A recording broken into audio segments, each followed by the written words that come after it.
Pemerintah akan menarik dana yang selama ini tersimpan di Bank Indonesia sebesar 200 triliun rupiah dan dialihkan kepada perbankan.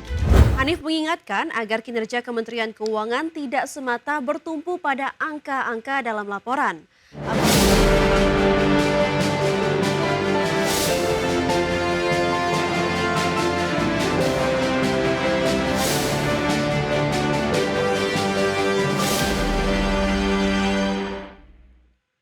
Selamat siang pemirsa IDX Channel, kembali berjumpa dalam IDX First Session Closing.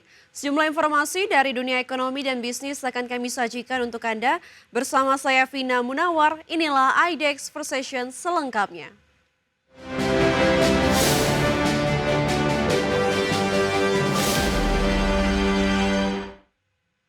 Kita ke informasi pertama pemirsa, pemerintah akan menarik dana yang tersimpan di Bank Indonesia sebesar 200 triliun rupiah untuk mendorong perputaran ekonomi yang lebih cepat. Pemerintah menegaskan dana yang disalurkan kepada perbankan tidak boleh digunakan untuk membeli instrumen surat utang negara. Pemerintah akan menarik dana yang selama ini tersimpan di Bank Indonesia sebesar 200 triliun rupiah dan dialihkan kepada perbankan. Langkah ini ditempuh untuk mendorong perputaran ekonomi yang lebih cepat. Menteri Keuangan Purubaya Yudi Sadewa menegaskan kebijakan pemindahan dana ke perbankan bukan dalam bentuk pinjaman, melainkan tambahan likuiditas agar bisa mendorong penyaluran kredit sehingga bisa menggerakkan perekonomian. Menurut Purubaya, nantinya dana yang disalurkan kepada perbankan tidak boleh digunakan untuk membeli instrumen surat utang negara. Pemerintah ingin peredaran uang benar-benar terjadi di masyarakat dan meningkatkan aktivitas perekonomian. Sistemnya bukan saya ngasih pinjam ke bank dan lain-lain. Ini seperti Anda naruh deposito di bank. Kira-kira gitu kasarnya. Nanti penyalurnya terserah bank. Tapi kalau saya pakai ya saya ambil. Tapi nanti diupayakan nanti penyalurannya ke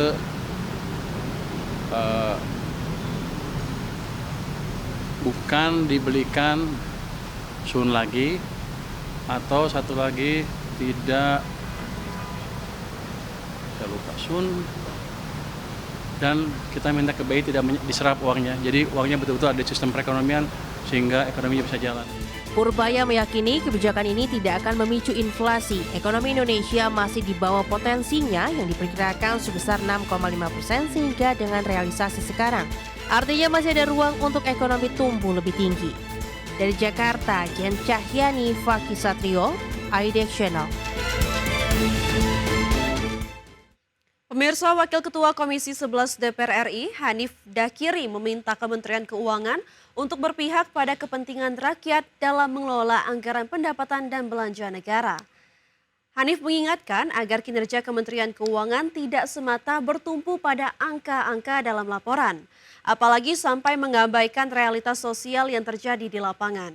Menurut Hanif, dalam setiap kebijakan fiskal pasti terdapat dinamika politik. Namun, pemerintah tetap harus fokus pada persoalan mendasar yang dihadapi rakyat.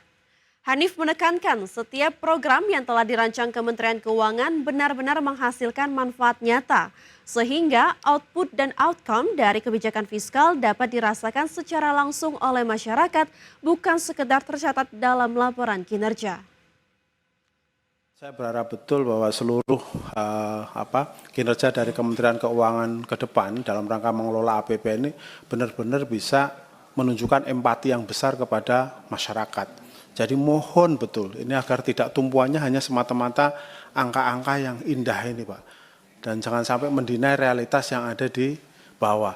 Bahwa misalnya soal ada politiknya segala macam pastilah kalau dalam konteks-konteks seperti ini soal-soal politik pasti muncul. Tetapi ada underlying problems yang memang harus kita address, harus kita selesaikan dengan kebijakan-kebijakan maupun program-program. Institute for Development of Economics and Finance atau INDEF menyoroti inflasi pangan sebagai pemicu utama tekanan ekonomi terhadap rumah tangga pada Agustus 2025. Pasalnya inflasi pangan mencapai level tertinggi dalam setahun terakhir. Kepala CSI di INDEF Nur Hidayah, kenaikan harga pangan serta biaya pendidikan menjadi pemicu tekanan ekonomi terhadap rumah tangga. Kondisi tersebut diperparah dengan maraknya pemutusan kerja akibat kondisi ekonomi yang sedang tidak baik-baik saja. Menurut Nur Hidayah, aksi massa yang terjadi pada akhir Agustus lalu juga memperlihatkan akumulasi tekanan sosial ekonomi di masyarakat. Isu pangan dan daya beli sejalan dengan tuntutan rakyat yang meminta kebijakan lebih solutif. Lonjakan harga pangan per Agustus 2025, inflasi pangan mencapai 3,99% year per year ya, tertinggi sejak Juni 2024. Kemudian juga Juli 2025 inflasi pangan tahunan berada di 2,37% year per year dengan indeks harga konsumen sebesar 108,60. Dan kemudian juga komponen volatile food ya, makanan yang bergejolak bertumbuh 1,25% month to month pada Juli 2024 dan andil terbesar berasal dari beras. Kenaikan harga beras dan bahan pangan pendidikan menjadi pemicu utama kenaikan inflasi dan tekanan. Indeks keyakinan konsumen pada Agustus 2025 sebesar 117,2 turun dari bulan sebelumnya. Indeks keyakinan konsumen Agustus 2025 merupakan yang terendah dalam 1 tahun terakhir. Optimisme konsumen terhadap kondisi ekonomi nasional terus menunjukkan tren penurunan sejak awal tahun. Hasil survei konsumen Bank Indonesia pada Agustus 2025 mencatat, indeks keyakinan konsumen sebesar 117,2 turun dari posisi Juli 2025 yang tercatat di 118,1. Secara tahunan, indeks keyakinan konsumen Agustus 2025 merupakan yang terendah dalam setahun terakhir. Lebih rendah dibandingkan Agustus 2024 yang masih berada di level 124,40. Meski menurun, BI menegaskan keyakinan konsumen masih berada di zona optimis. BI mencatat terjaganya keyakinan konsumen ditopang oleh indeks ekspektasi konsumen dan indeks kondisi ekonomi saat ini. Indeks ekspektasi konsumen berada di level 129,2, relatif stabil dari Juli di angka 129,6. Sementara indeks kondisi ekonomi tercatat di 105,1, turun dari bulan sebelumnya di angka 106,6. Jakarta, Tim Liputan, IDX Channel. Pemirsa, kembali di IDX per session closing. Apple resmi memperkenalkan iPhone 70 Pro sebagai varian premium dari seri iPhone 17 terbaru. Perangkat ini hadir dengan chip A19 Pro, sistem kamera canggih 48 megapiksel dengan zoom optik 8 kali, serta berbagai fitur video profesional. Apple resmi memperkenalkan iPhone 17 Pro sebagai varian premium dari seri iPhone 17 terbaru. iPhone 17 Pro dibekali chip A19 Pro yang dibuat dengan teknologi 3 nanometer untuk kinerja cepat dan efisiensi energi lebih baik. Teknologi pendingin vapor chamber juga ditanamkan untuk menjaga suhu agar tetap stabil saat digunakan berat. Sistem kamera 3 lensa 48 megapiksel terdiri dari lensa utama, ultrawide, dan telefoto yang mendukung zoom optik hingga 8 kali. Di sisi depan tersedia kamera 18 megapiksel dengan fitur center stage untuk selfie dan video call yang lebih lebar dan detail. Layar Super Retina XDR dengan teknologi ProMotion 120 Hz hadir dalam ukuran 6,3 inci untuk Pro dan 6,9 inci untuk Pro Max.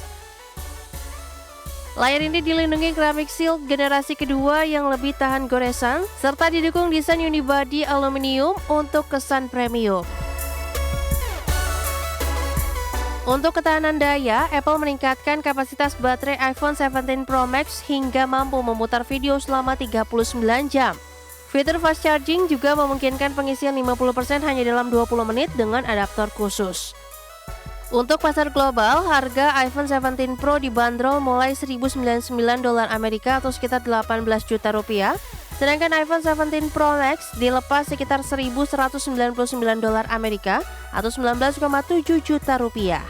Harga untuk Indonesia masih menunggu pengumuman resmi dan berpotensi berubah sesuai pajak dan kurs. Berbagai sumber, IDX Channel.